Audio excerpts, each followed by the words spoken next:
past 2 days, American pilots and crews have served with courage and skill in the skies over Iraq.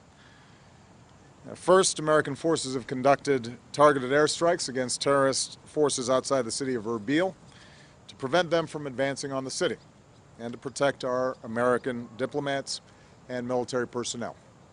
So far, these strikes have successfully destroyed arms and equipment that ISIL terrorists could have used against Erbil. Meanwhile, Kurdish forces on the ground continue to defend the city, and the United States and the Iraqi government have stepped up our military assistance to Kurdish forces as they wage their fight. Second, our humanitarian effort continues to help the men, women, and children stranded on Mount Sinjar. American forces have so far conducted 2 successful airdrops, delivering thousands of meals and gallons of water to these desperate men, women, and children. And American aircraft are positioned to strike ISIL terrorists around the mountain to help forces in Iraq break the siege and rescue those who are trapped there. Now, even as we deal with these immediate situations, we will continue to pursue a broader strategy in Iraq. We will protect our American citizens in Iraq, whether they're diplomats, civilians, or military. If these terrorists threaten our facilities or our personnel, we will take action to protect our people. We will continue to provide military assistance and advice to the Iraqi government and Kurdish forces as they battle these terrorists, so that the terrorists cannot establish a permanent safe haven.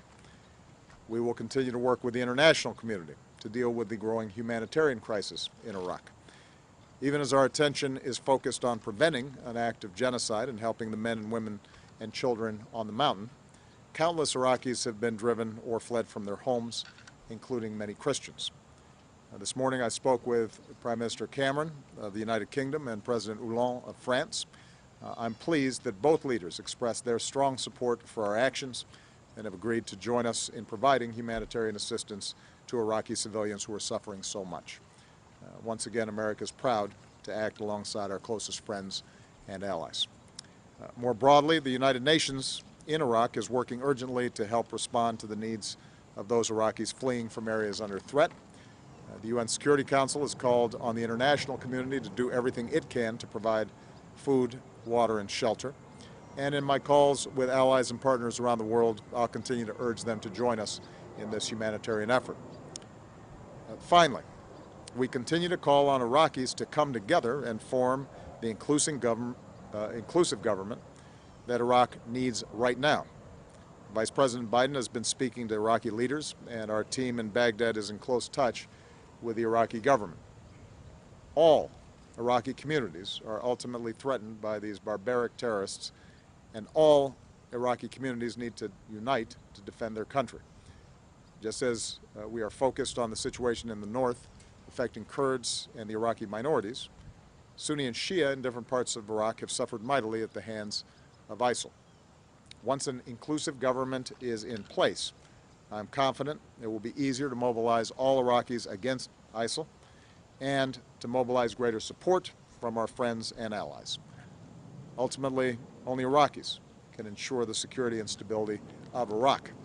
The United States can't do it for them, but we can and will be partners in that effort. One final thing, as we go forward, we'll continue to consult with Congress and coordinate closely with our allies and partners. And as Americans, we will continue to show gratitude to our men and women in uniform who are conducting our operations there. When called, they were ready, as they always are. When given their mission, they perform with distinction, as they always do. And when we see them serving with such honor and compassion, defending our fellow citizens and saving the lives of people they've never met, it makes us proud to be Americans, as we always will be.